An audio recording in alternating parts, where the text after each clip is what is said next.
Olá, ministro. Boa noite para o senhor. Obrigado por nos dar essa entrevista. Boa noite, é um prazer. Boa noite a todos. Ministro, há um consenso razoável no país de que seria preciso realizar uma reforma da Previdência. Não se sabe se haverá condição política de ser votado um relatório que saiu da Comissão Especial da Câmara, pode ir a plenário, ainda no governo Temer, né? Há dúvidas. Mas há dois pontos principais aí nesse atual debate. O primeiro deles é o que fixa uma idade mínima, né? Estabelece que a idade mínima de aposentadoria para o homem será de 65 anos, para a mulher de 62 anos. E, ao mesmo tempo, eleva aquele tempo de contribuição mínimo que a pessoa tem que ter para pedir a aposentadoria. Passa de 15 anos para 25 anos. Como é que souber essas duas questões? Não é razoável que um país como o nosso, com as diferenças que nós temos, vamos impor uma idade mínima para um trabalhador rural do semiárido, para um trabalhador do interior da Amazônia, para um trabalhador da carvoaria de Criciúma ou da região de Santa Catarina, ou para um trabalhador do Vale do Ribeira em São Paulo, o mesmo que para nós outros que trabalhamos de gravata no ar-condicionado. Não é razoável que se imponha um professor que dê 49 anos de aula para ter direito à aposentadoria integral. Isso é uma selvageria absurda de um governo que, não tendo legitimidade, corre sem estudar e sem consultar ninguém para entregar uma mercadoria aos que subornaram o poder político brasileiro. Mas alguma idade mínima deve ser fixada? Não, é claro, só que tem que ser consentânea com a idade, com a questão brasileira. Se você nasce num bairro pobre de São Paulo, você não tem idade mínima de 65 anos. Portanto, é preciso achar de forma criativa um mecanismo que resolva. Mas tudo isso tem que ser feito por um governo legítimo, que tem a capacidade de convocar a sociedade, a inteligência brasileira, que tem autoridade moral para mediar os conflitos, e eu sustento que nós precisamos de um regime novo. Um regime de capitalização público, controlado pelos trabalhadores, com avaliação de risco absolutamente formal, controlada socialmente, de forma transparente. E as dificuldades da transição não devem nos inibir de fazer esse debate. É porque hoje ele é de repartição, né? E arrecada um bolo e divide. Em nenhum lugar do mundo, uma demografia que era 6 pessoas jovens trabalhando para um aposentado com expectativa de 60 anos. Isso funcionava. Agora você tem 1,6 trabalhador ocupado para pagar a aposentadoria de alguém que está com 73 anos de expectativa de vida. Então, toda essa amargura não faz sentido nenhum. E dos 15 para os 25 anos de contribuição, ministro? Tudo é possível ser discutido, desde que haja legitimidade, que o presidente da República tenha autoridade moral para convocar a sociedade e possa demonstrar o sacrifício na proporção que o sacrifício tem que ser distribuído, porque essa é a grande questão no Brasil. Nós somos uma sociedade que cobra muito pouco dos barões, dos ricos, e uma sociedade que pesa muito pesado na renda já precária dos pobres. Isso é um outro tema aqui importante para 2018, aqui para os cenários de 2018, discutir para um próximo governo. O senhor deve ser candidato à presidência da República. O Congresso aprovou no ano passado aquela regra constitucional que cria um teto para limitar o crescimento das despesas públicas, né? A norma que está em vigor diz que o orçamento do ano seguinte só pode ser reajustado com a inflação de 12 meses contados até junho, né? Essa é a regra que está ali.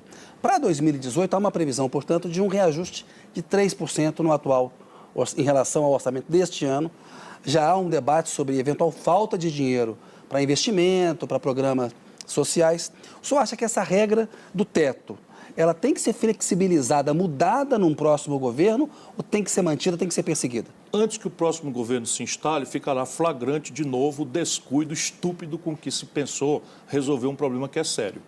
Então, o galope das despesas públicas no Brasil, de fato, preocupa, porque isso acaba se traduzindo em um endividamento. Mas, veja bem, eles não limitaram as despesas públicas, eles limitaram as despesas com educação, com saúde, com segurança, com infraestrutura.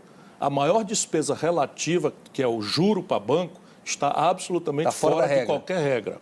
Primeira grande e grave injustiça. Qual é a explicação que nós vamos dar para a população que vai ficar com a universidade atrasando o pagamento, custeio de hospital, obrigando hospitais a fechar, e a farra financeira e a especulação e a agiotagem oficial campeando frouxas num país como o nosso? Segundo, eles deram na partida 41% de reajuste para os grandes salários dos magistrados, dos procuradores, né, esses moralistas que dão lição de moral em todo mundo. Aos penduricalhos ainda. E aí um monte de coisa. De maneira que isto aí vai ter que descontar, né, das outras despesas, a saber, saúde. Depois você tem uma questão básica. O Brasil ainda cresce quase 2% ao ano a população. E nós vamos, então, obrigar que a despesa com educação, por exemplo, fique congelada em valores reais, desconsiderando a emergência, a quantidade de garotos, rapazes e moças que estão fora do segundo grau, a quantidade de rapazes e moças que não têm acesso à universidade, tudo isso fica congelado por 20 anos, feito por um governo que golpeou o país.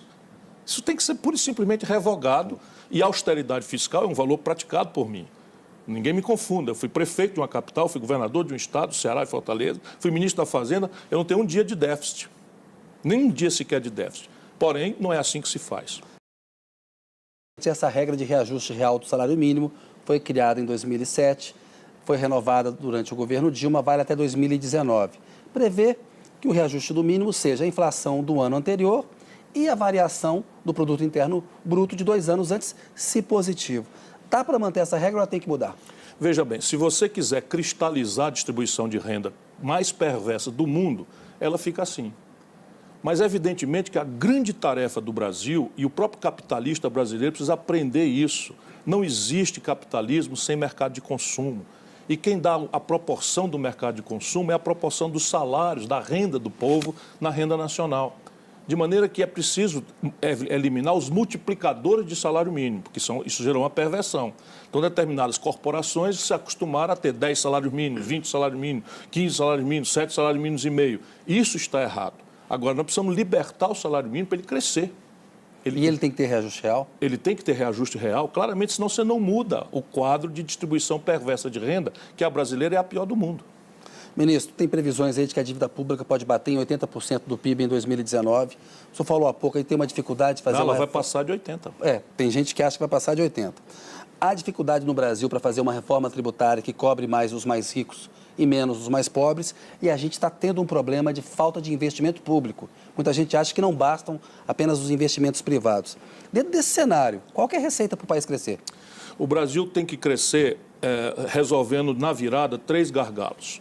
O primeiro é o endividamento exagerado da sociedade brasileira e das empresas privadas. É preciso ter aí um esforço de consolidação mediante um acordo de investimento, de manutenção e geração de empregos, etc. Eu tenho algumas ideias nessa área. Se couber, tenho prazer em discutir com vocês e sua audiência. Segundo, nós precisamos consertar as finanças públicas. E isso, de novo, até o próprio rentismo, se não entender isso, está dando um tiro no pé. Porque o Brasil está galopando por uma crise de liquidez do crédito público. Se nós não crescermos, se nós não consertarmos as finanças públicas, nós vamos assistir, ainda em 2019, ataques especulativos contra o real, boataria de liquidez, de calote de dívida. Isso tudo nós vamos assistir ainda na ambiência do debate de 2019, tamanho galope explosivo com que a dívida pública brasileira está explodindo, em proporção de um PIB que está estagnado e caiu quase 8% acumulados nos últimos 24 meses. Portanto, desenhar um novo sistema fiscal, casando previdência num regime de capitalização, com um sistema tributário mais favorável, não é, à tributação dos mais ricos e menos hostil às classes médias e ao povo trabalhador, é perfeitamente praticável no Brasil. E especialmente porque em 2019, quando o próximo presidente da República assumir, nós estaremos com o Pacto Federativo completamente rasgado. 23 estados dos 27, inclusive o poderoso estado de São Paulo, estarão beirando a iliquidez, ou seja, a incapacidade de honrar seus próprios compromissos correntes. São Paulo já está há 4 anos sem reajustar os funcionários. E ainda assim a receita corrente líquida está abaixo da despesa corrente líquida. Portanto, é maduro o momento para que o país, sem preconceito, sem qualquer tipo de interdição, recelebre sua equação fiscal e o Pacto Federativo, fazendo com que a gente saia dessa armadilha que devolverá a inflação como solução selvagem. Né? A inflação será a solução selvagem que o Brasil já conhece e nós não devíamos abrir mão da conquista que tivemos. Preciso passar um pouquinho para um instrumento da delação premiada. Ele tem sido importante no combate à corrupção, é uma lei sancionada no governo Dilma. No entanto, o caso JBS levantou dúvidas em relação a como aquele acordo foi formulado, tanto que o próprio Janot, ex-procurador-geral da República, pediu a rescisão. O ex-presidente da Câmara, o Eduardo Cunha, deu uma entrevista à revista Época, na qual ele sugere até venda de versões em delação premiada. E na entrevista anterior... E plágio. E na entrevista anterior aqui, o Fernando Haddad falou que delação mentirosa é pior para a democracia do que Caixa 2. O que o senhor pensa sobre esse assunto?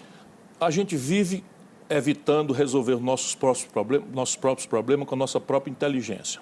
E vivemos aceitando pressões para copiar instituições dos outros e, de vez em quando, isto acontece com um tipo de aberração dessa. Esse tipo de legislação é comum nos Estados Unidos. Então, nos Estados Unidos, há muito tempo, já é possível a polícia armar um flagrante. Então, aqui no Brasil, até este momento, era nulo. Se o flagrante não fosse de fato de um crime, se a polícia armasse um flagrante, levasse uma mala de dinheiro para alguém pegar e tal, isto era nulo no Brasil. Eu não digo que isto seja desinteressante, pode ser muito interessante, especialmente para perseguir a corrupção no setor público, né, que é onde realmente a gente tem que focar o enfrentamento. Mas a delação premiada, do jeito que está sendo feita no Brasil, é patético. Acho que tem que mudar a lei. Não, veja bem, não sei se é a lei, porque não é a lei. É o Ministério Público fazendo besteira diariamente, é o Ministério Público substituindo a imprensa, é o Ministério Público substituindo o Judiciário, é o Judiciário substituindo a imprensa e os políticos. Então é uma certa anarquia que é muito própria de momentos de golpe de Estado, né? Nós precisamos, não tem lei que resolva se você tem um juiz que não se contém, ministro do Supremo que não se contém, que faz jantar para denunciado, comemora o aniversário do denunciado na casa dele, dá liminar frustrando o presidente da República no livre exercício das suas franquias Como é que você constitucionais. avalia o trabalho do Sérgio Moro? Eu acho que pesando e medindo é bom, mas ele está plantando todas as sementes da nulidade.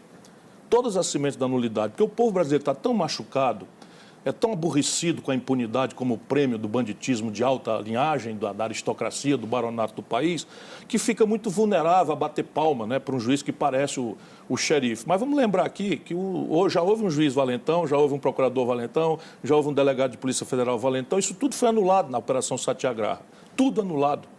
E o acusado, né, com provas robustas, anda com um atestado de idoneidade moral circulando livremente. Por quê? Porque juiz bom não é o que bota gravatinha e vive em homenagem, não. O juiz bom é o que severamente julga nos autos e julga de um jeito tão flagrantemente afim com a lei, com os fatos, com as coisas que ninguém contesta, nem o réu, né? Definitivamente não é o que está acontecendo com o Moro nesse momento. Ministro, eu queria uma avaliação do senhor sobre o papel do Supremo Tribunal Federal na atual crise, que poderia fazer aí um direcionamento dessas coisas no Judiciário, no Ministério Público, dar um controle, né? Ser um guia de comportamento. A gente está vendo uma questão específica, que é esse confronto entre o Senado e a primeira turma do Supremo acerca do afastamento do senador Aécio Neves do mandato e do recolhimento domiciliar noturno. Então, eu queria uma avaliação do senhor dessa questão específica e depois uma avaliação mais geral do papel do Supremo na crise. Bom, sou professor de Direito, dói muito o que eu vou lhe repetir, mas me parece dramaticamente contemporâneo no Brasil a velha frase do Rui Barbosa, que dizia que o Judiciário é o poder que mais tem faltado à República. E, de fato, esse estado de pré-anarquia, ou de anarquia mesmo, pré-anarquia já é minha psicologia resistindo, parte importante deve-se a ações de uma parte do Judiciário e a muita omissão central do Judiciário. Veja bem, onde é que está na lei, não é, em que norma se atribui ao Supremo Tribunal Federal afastar um parlamentar? Eu acho até que deveria estar, mas não está. A Constituição diz que pode ser em flagrante delito apenas, pois né? É. Em crime hediondo. E aí o seguinte, aí prende o Delcídio e não prende o Aécio. Qual é a explicação que nós damos para o nosso povo? Qual é a explicação que nós damos para o nosso povo? Por que não julgam mais celeremente as questões? Por que não decretam a prisão, dado que aparentemente há ali um exercício de obstrução da justiça flagrante, pedir um dinheiro, mandar um primo buscar o dinheiro, etc., etc., é caso de prisão por obstrução de justiça, penso eu. E dói muito no meu coração dizer isso. Mas a decisão foi não decretar a prisão e se criou... Porque tudo é política, tudo é política, tudo é deixa por menos, tudo é conveniência. Aí como pode um julgado dessa altura, dessa gravidade simbólica, ser feito por um 3-2? Sabe, a lei não é assim tão complexa de ser interpretada que dê para 3-2. E me parece que o voto de 2 me pareceu a mim mais consentâneo com a Constituição. Dia 11 haverá aí um julgamento do Supremo de uma outra ação que pode elucidar essa questão. É um bom caminho? Que se faça, porque, veja bem, eu tenho que presumir, se não é anarquia mesmo. Todo o plenário, né, os 11 ministros. Eu tenho que supor que o Judiciário dará a última palavra e que eu tenho que ter segurança de que a minha república está em boas mãos. Numa democracia, a última palavra é do Judiciário até para errar. E a minha república, né, eu tenho que ter a presunção de que ela está em boas mãos. Se os políticos estão falhando, estão violando a lei, é preciso que haja severidade, mas que haja distanciamento da mídia, que haja serenidade, que haja sobriedade, que haja uma certa contenção. Eu acho que só no Brasil existe uma TV judicial. TV Justiça. TV Justiça. Nos Estados Unidos, nem sequer a imprensa pode entrar num julgamento. Você tem ali tem os desenhistas, que nem sequer fotografar pode. Por quê? Será que eles estão errados? Não, é porque o magistrado tem que ter um certo isolamento, né? Sendo um cidadão do mundo, sendo um cidadão da sociedade, ele tem que ter um certo distanciamento do mundanismo. Pelo menos, não sei se eu estou ficando velho, não sei se eu estou ficando velho, mas eu dou valor a juízes severos, sabe? Juízes que se contêm nas expressões midiáticas, etc. Porque se um juiz começa a deitar falação sobre casos que potencialmente amanhã vão para a mão dele, me parece muito estranho. Ministro, muitos petistas dizem que o senhor erra ao fazer críticas ao ex-presidente Lula, porque o senhor estaria boicotando, dinamitando a possibilidade de uma eventual aliança com o PT ou de ser aceito por parte da militância petista, do eleitorado lulista, por exemplo, se o Lula não pudesse ser candidato. Ele tem uma questão política e uma questão jurídica a enfrentar para conseguir ser candidato em 2018. Não é um erro estratégico do senhor? Eu acho que o Lula, que é o maior líder popular que o Brasil moderno produziu, tem cometido erros gravíssimos, porque falta a ele petistas que digam a ele para não fazer tanta bobagem, que digam a ele que brincar de Deus não Por dá... exemplo, uma bobagem. Por exemplo, depois de toda a nossa narrativa para o povo brasileiro, já com gravíssima contestação, é de que o país está sob um golpe de Estado, que a presidente Dilma foi derrubada do poder por um golpe de Estado. Se isto for fato, quem fez o golpe de Estado? O Senado Federal, com autorização da Câmara. Quem presidiu o Senado Federal que fez o golpe de Estado? O Renan Calheiros. Quem votou pelo golpe de Estado? O Eunício Oliveira. Como o PT votou para o Senado recentemente? No Eunício Oliveira. A quem o Lula abraçou agora na viagem que fez ao Nordeste brasileiro, em Alagoas? O Renan Calheiros. Como é que se quer? Isso é que o petismo tem que ver. E se eles acharem que a minha contribuição à causa brasileira, se a minha decência, se a minha lealdade, se a minha correção há mais de 30 anos, votei no Lula em 89 no segundo turno, eu já era prefeito de Fortaleza, o Lula era um projeto mirabolante. Em 94 eu não votei no Lula porque o Lula cometeu disparate, mal orientado pelos petistas, de ficar contra o Plano Real e eu ajudei a fazer o Plano Real. Aí o que é que eu dizer? Só porque eu gosto do Lula, tenho afeição, respeito por ele, eu vou dizer que foi um acerto ficar contra o Real, foi um erro crasso. Depois, em 98, eu fui candidato a presidente e votaria no Lula no segundo turno, flagrantemente. Depois, em 2002, eu fui candidato a presidente, votei no Lula no segundo turno, aceitei ser ministro do Lula. Houve a crise do mensalão, correu petista para todo lado. Quem ficou lá ajudando fui eu, correndo todos os riscos. Depois, em 2006, abri mão de ser candidato, apoiei o Lula na reeleição. Depois, em 2010, levei uma rasteira do PT e fiquei lá apoiei a Dilma. Protestei violentamente contra a loucura do Lula de botar o Michel Temer na vice da Dilma. Loucura contra o Brasil, porque se o povão não sabia, ele, Lula e eu sabíamos quem era o Michel Temer. Nós dois sabíamos claramente. E eu continuei lá, votei na Dilma, na reeleição da Dilma. O Ceará é o único dos estados brasileiros que deu 2/3 dos votos contra o impeachment. Se vocês acharem isso pouco, fica com Renan Calheiros, porra. O senhor acha que... o senhor gostaria de ter o apoio do Lula na eleição? Quem não gostaria de ter? Quem não gostaria? Eu apenas sou humilde. Não, eu não acho que o PT apoie ninguém. Eu acho que não haverá essa possibilidade. Eu conheço a natureza do PT. Se o Lula quisesse me apoiar, tinha me apoiado em 2010. Você acha que se o Lula não for candidato, então, o PT lançará... O Lula inventou a Dilma. Experiência anterior nenhuma. Nós fizemos uma entrevista na época. Cansou de dizer a mim que eu era o candidato dele. O Eduardo Campos, na época, viabilizou a candidatura do senhor. Estão achando que vão me enganar de novo. Você acha que o PT lança um candidato... Nem naquela vez me enganaram. Eu apenas...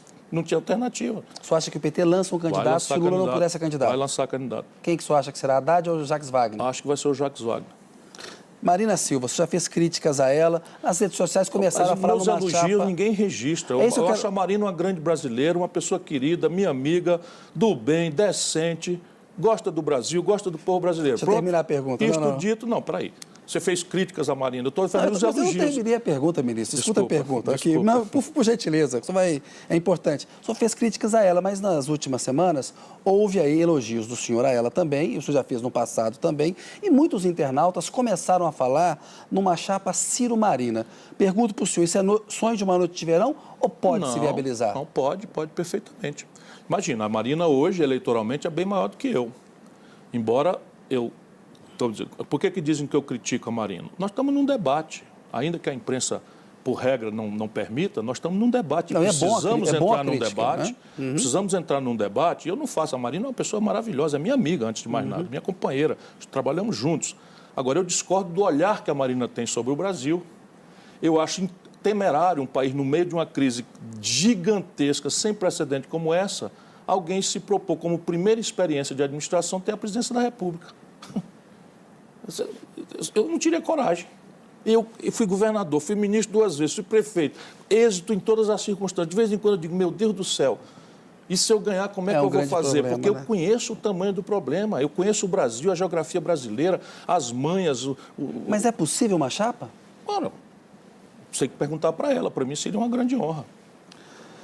Analistas dizem que essa radicalização do PSDB em 2014, principalmente do Aécio Neves, depois que perdeu a eleição, acabaram ali abrindo um espaço para o crescimento do deputado Jair Bolsonaro. A gente está vendo atualmente o prefeito de São Paulo, João Dória, fazer um discurso mais duro em relação ao Lula e ao PT. O que o senhor pensa sobre possíveis candidaturas do Jair Bolsonaro, do João Dória e do Geraldo Alckmin? Não vamos botar o Alckmin nessa companhia que não é justo com ele. Eu discordo do governador Alckmin praticamente tudo, mas eu o respeito. Se ele conseguir se sair bem das acusações que se diz tem contra ele na área da Lava Jato, ele é uma direita respeitável, votável, digamos assim, é um cara que fez o trânsito, foi prefeito, foi governador mais de uma vez, enfim, se reelegeu, tanto que foi bem, razoavelmente bem avaliado e tal, conseguiu o treinamento necessário para se propor. Aí eu passo a discordar de tudo mais, porque tem uma visão elitista, uma visão paroquial, uma visão privatista de um processo que depende gravemente de uma população pobre, né, de uma dinâmica mista de Estado em parceria com a iniciativa privada, mas isso é outro debate. Esses outros dois são, basicamente, é um protesto contra a política. E sobram razões para o nosso povo. O Bolsonaro. Está zangado. O Bolsonaro é um protesto contra a política. O outro é só um espertalhão.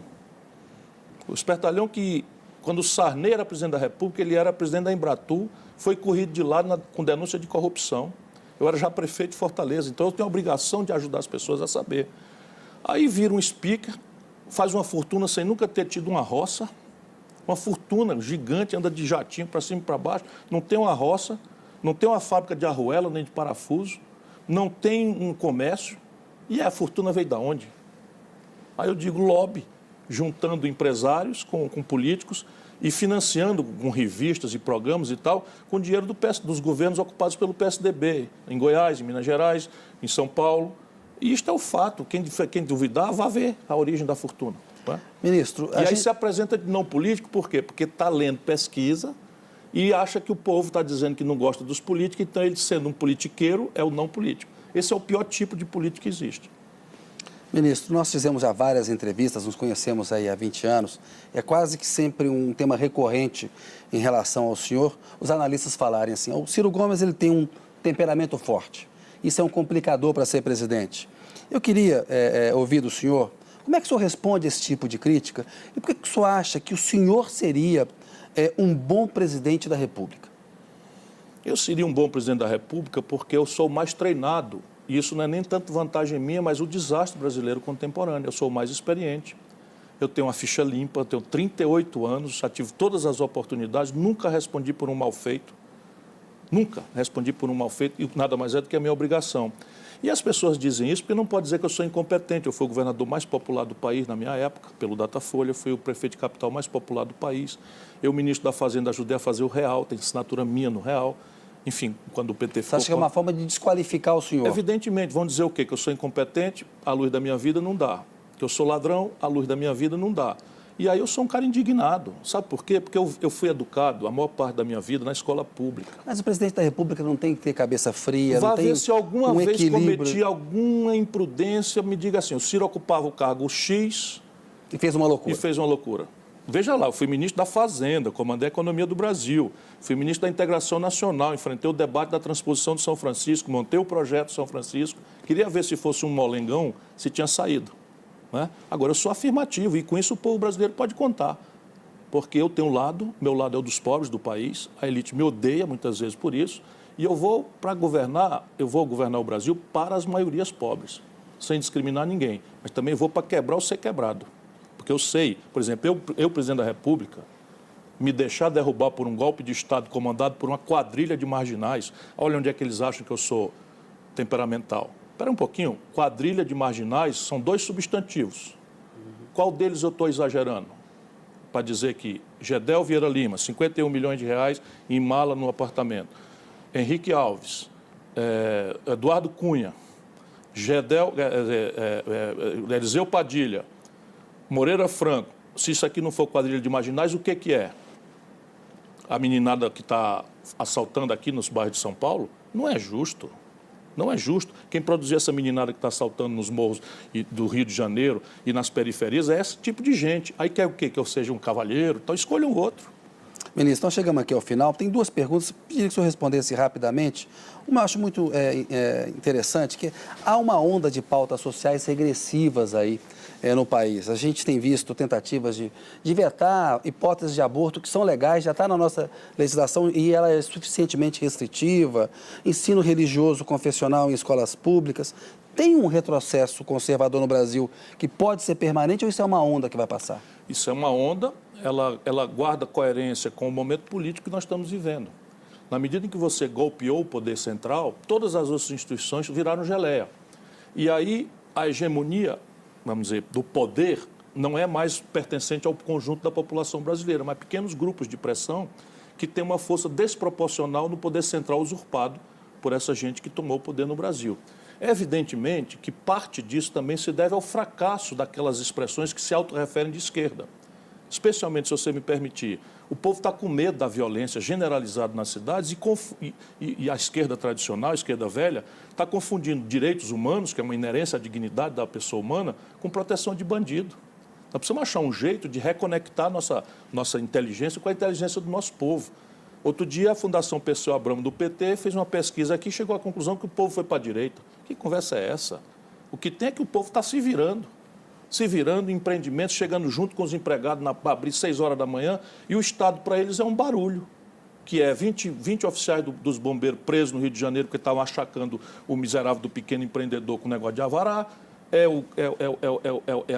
a notícia da roubalheira, não tem crédito, não tem capacitação, não tem acesso a mercado, estava crescendo e, de repente, volta tudo para trás, perde tudo, e a turma acha que o povo foi para a direita. Quem está falhando é a velha esquerda. Por isso que essa direita hidrófoba aí está navegando. O ministro fez críticas aí ao governo Temer, eu tenho lido. Há dois aspectos da economia, que são a queda da inflação e dos juros. Alguns acham que a economia tende a melhorar no ano que vem e impulsionar um candidato do campo governista, como o Henrique Meirelles, ministro da Fazenda. Como é que o senhor vê isso? Veja, eles jogaram fora o ano de 2017, porque a inflação brasileira foi uma miragem provocada pela desvalorização cambial de 2014. E eles atiraram, a própria Dilma atirou com taxa de juros de 14,25%, que é simplesmente uma aberração. Resultado, ao invés de acelerar a queda da taxa de juros para se encontrar com um momento mágico, juro negativo, por regra, nas praças internacionais e os indicadores internos de inflação deflacionando. Nós estamos com inflação menor do que o piso da meta. Do que o piso da meta. Ou seja, erraram na mão. E agora vão reduzir, coisa que eu estou reclamando publicamente há muito tempo, muita coisa escrita. Então você tem, se a taxa de juros vai caindo, ela começa a restaurar em setores mais sensíveis a crédito algum fôlego. E aí você tem, por exemplo, a indústria automobilística, o eletroeletrônico, semiduráveis, volta a Casa Bahia a fazer em 36 vezes sem juros, ou sei lá, porque não tem inflação, ou 24 meses sem juros, que é mentira. Diz para a população que vende um forno de micro-ondas e recebe 2 nas prestações. Mas não há margem para o país crescer com consequência estrutural no emprego. Então não tem impulso para uma candidatura Meirelles, você acha? Não. Meirelles é uma boa pessoa, mas assim, é o grande responsável, tecnicamente, por essa tragédia que nós estamos vivendo no Brasil. Ministro, obrigado pela sua entrevista. Obrigado a todos. Boa noite, muito obrigado. Obrigado.